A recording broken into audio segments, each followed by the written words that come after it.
Dating has changed. Well, duh, everyone knows that. Most of dating today, especially for Gen Z, it's basically just turned into a giant circus, leaving a record-breaking amount of guys feeling isolated, like they don't have a chance. Where the general consensus is that us guys have to put on a good enough performance to even get an ounce of attention. But wait, what if this is actually the method? What if the answer to all of our dating problems has just been in front of us this entire time? Guys, let me introduce you to my extremely stupid, yet very effective way of rizzing up girls. And yes, this also works if you're short. And when I say stupid, I really mean it's super dumb. Like one time a girl drove an hour to see me because I told her that I knew what Obama's last name was. So let me introduce you guys to the cornball method. This is my extremely stupid yet very effective way somehow of picking up girls, I guess. So step number one. So first of all, we need to find a girl to talk to. We need to find someone. So how do we do this? Well, there's two methods that you can do. One, you can just go up to them in person and introduce yourself, you know, the old-fashioned way. Excuse me.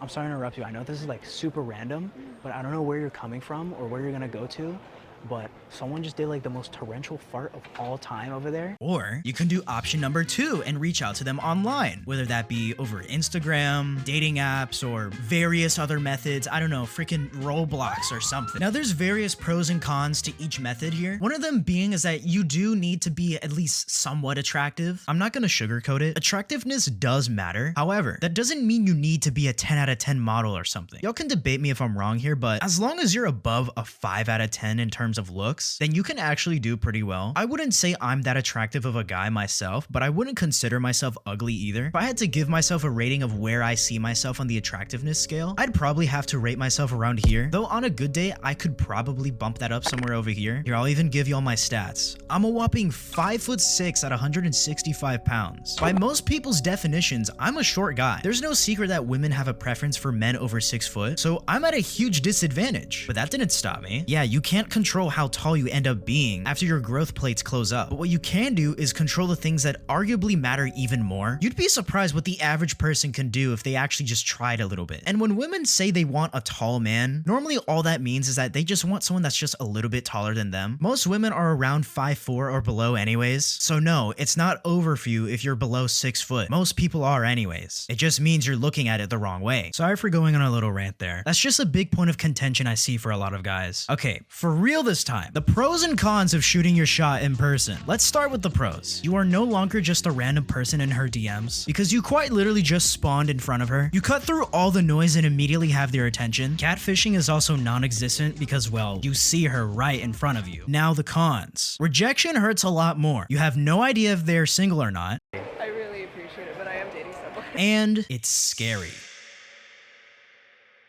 Option 2, online. This is basically everyone's go-to when it comes to trying to get with someone because, well, it's way easier. You know most of the time if she is single, and rejection doesn't hurt as much emotionally because it's just pixels on your screen and they're not physically saying it to your face. However, you become just another notification in her DMs, you can get catfished, and it's way harder to build a connection with someone. So it's really just a pick your poison type of thing. But this video is gonna focus more on option 2 since that's the route that basically everyone is taking now. Obviously, no one looks their best every single day, but whenever you have those days where you just look at yourself in the mirror a little differently, kind of like, damn, I actually look pretty good today. That's when you want to capture the moment and take a photo, because a photo will last forever, because that is your ticket to sliding into DMs. But let's say, okay, you've already found someone that you want to talk to or multiple people that you want to send an opener to. Now, we get to step 2, the juicy part, your opening message. Now this right here, your opening message is probably the most important part because what your opener is gonna do, it's gonna set the mood immediately. It's gonna give that person a lot of information based on that one text of exactly who you are, if you're a creep, a weirdo, or if you're a funny, likable person. It also works perfectly in your favor too, because depending on what they respond with, if they respond that is, depending on their response, that gives you an immediate assumption of what type of person they are or what you're getting into. All right, so basically, what your opener has to be, it needs to be unique. You need to stand out, because if you just type hey or hi, I'm sorry, you're getting ghosted immediately. You're getting left on red. If they even get to opening your message, that is. Because you got to think about it like this. A lot of women have way more options than us guys. Hence why this jester is so popular right now. If you've ever looked at their list of DMs, they have a whole flood of people. I've had the misfortune of witnessing it firsthand. It will piss you off, especially on dating apps, because everyone else is already typing hey or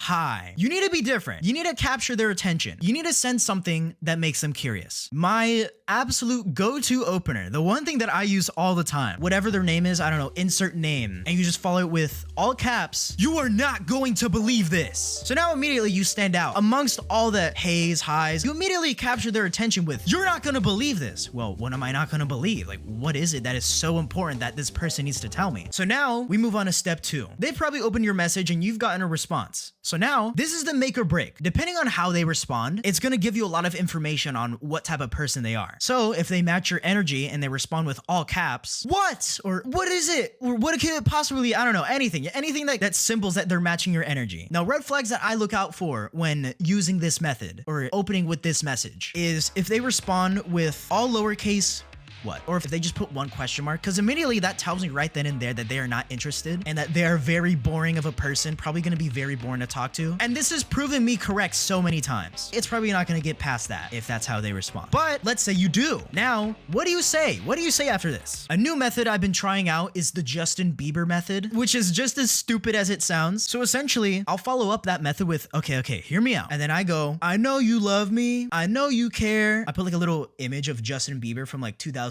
And that always works.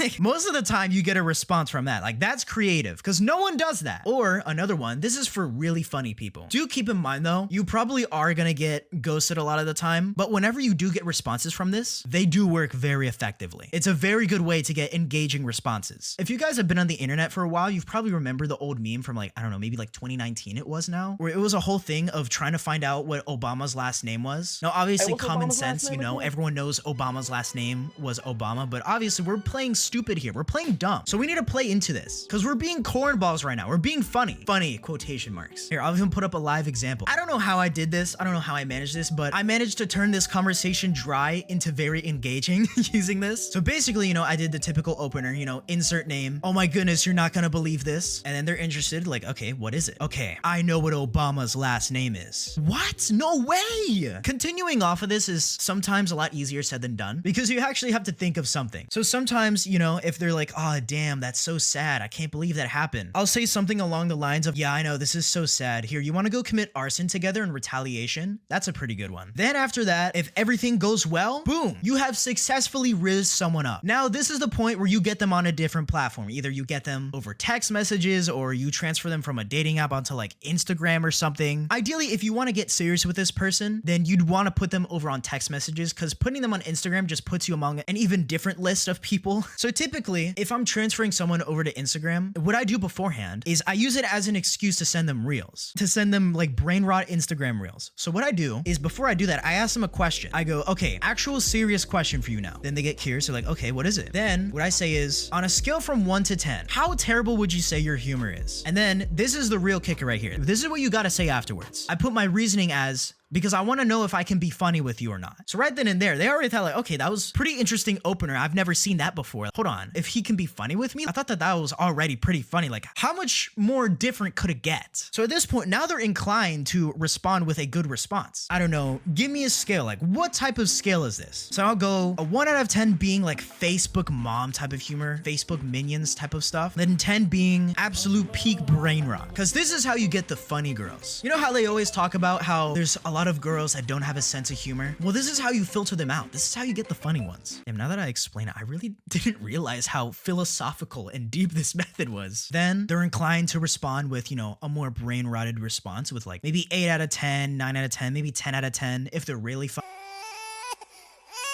Then you transfer them on to a different platform. Maybe that's TikTok DMs for you. Maybe that's Instagram DMs for me personally. And then boom, right then and there, you've got them. One thing I forgot to mention is that this is also a great way to break the ice and get a good idea of what type of sense of humor they have, / what you can get away with saying. It's like when you see a joke from a different friend group to another that has a completely different sense of humor and it just doesn't go well at all because they aren't on the same wavelength. It's the same thing here. You're trying to get an idea of what you can get away with saying without going overboard.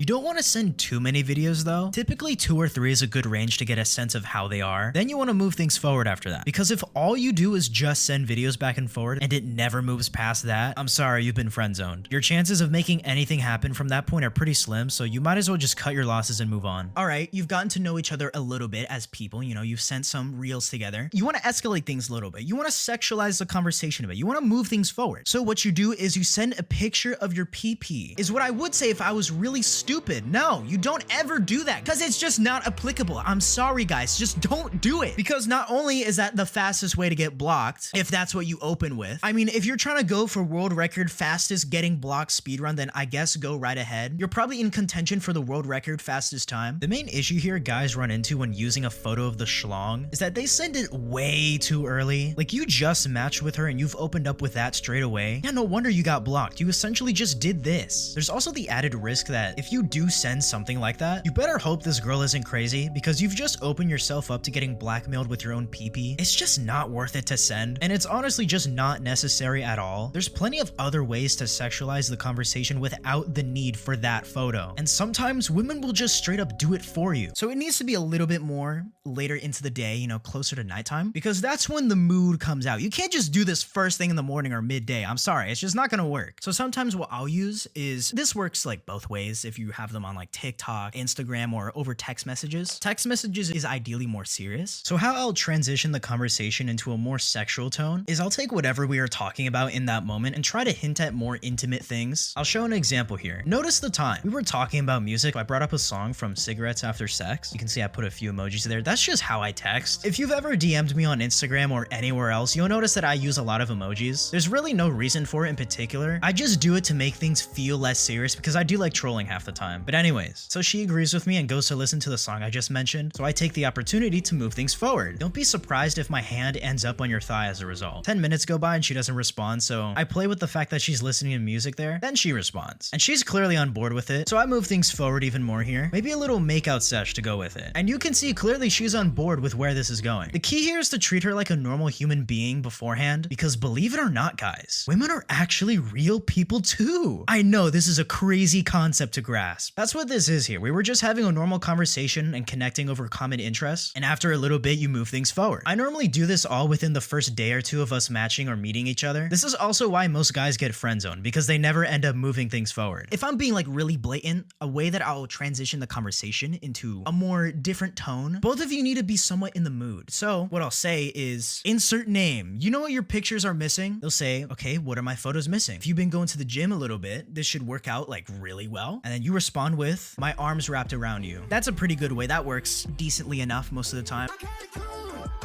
Okay, but now we gotta talk about the dates. Ideally, if you've gotten this far to them agreeing to meet up with you, the both of you want to meet up in a public area, a public location. Don't just try to bring them over back to your place. That's not gonna work immediately. I know it's different for us guys. If a girl invites us over, we're like, over the moon, yes, let's go. But you gotta think about it from their perspective. Women are a lot more concerned with their safety. So you want to cater to that. Meet in a public place with a lot of people around so that they know, okay, you know, this is safe. I have 2 go-to date methods. So one of them is I go to the top of like a parking garage that's public access, kind of near downtown if you live in a populated area. And ideally, I'll grab like a pizza or something. Both meet up there with like the city skyline in the background. Then boom, you two are having a pizza, and then you get into deep conversations about whatever. And then my second one, I'll always take them to Steak and Shake. So one, what this does, if they like you up to this point to agree to meeting up, then most of the time they're gonna say yes. One, it's cheap. You never spend more than like what, 10 bucks? Because if she likes you enough, she's gonna agree. She wants to hang out with you. She's not gonna ask for an expensive dinner that you have to spend maybe like $50 or $70 on just for a one date, just for them to ghost you afterwards. Like, no, at least not as a first date for me. Because basically what you guys are doing, you're going out to get milkshakes.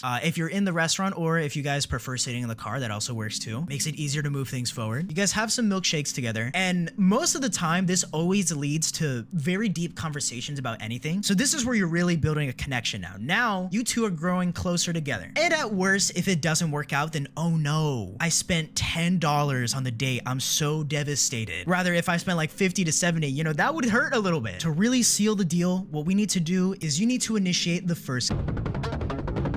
So a method that I use that has worked pretty much every time. After you guys are done talking, there's a little bit of silence. Most of the time people meet from online. What I'll say is, so why did you match with me? Then they'll say whatever reason. Naturally, they're gonna ask you the same question back. So why did you match with me? You can literally just copy and paste what I say. So what I say is, well, I'm a sucker for small details. And when I saw your eyes, they reminded me of a Disney character. And you know, they'll say, oh, that's so nice. And then I'll jokingly say, but I think I need a closer look at them. So I'll jokingly just move in forward. At this point, she knows what you're doing. Like, she's not dumb. She knows exactly what's going on here. So when you move in, you pause for a second. Then you say quietly, little closer. Then she comes in a little bit. So right then and there, what I do is pause for a second again, smile, pull her in by the chin, boom. First kiss, boom, you've sealed the deal. That's it. Have fun. You now are most likely to get a girlfriend after this. But yeah, hopefully that helped. I don't know. I'm trying a different style of video here. Just seeing if you guys think this method is different, you know, because I've never seen anyone explain this method before. And this is just what I've used, what I've developed over the years. I don't know what to say next. So,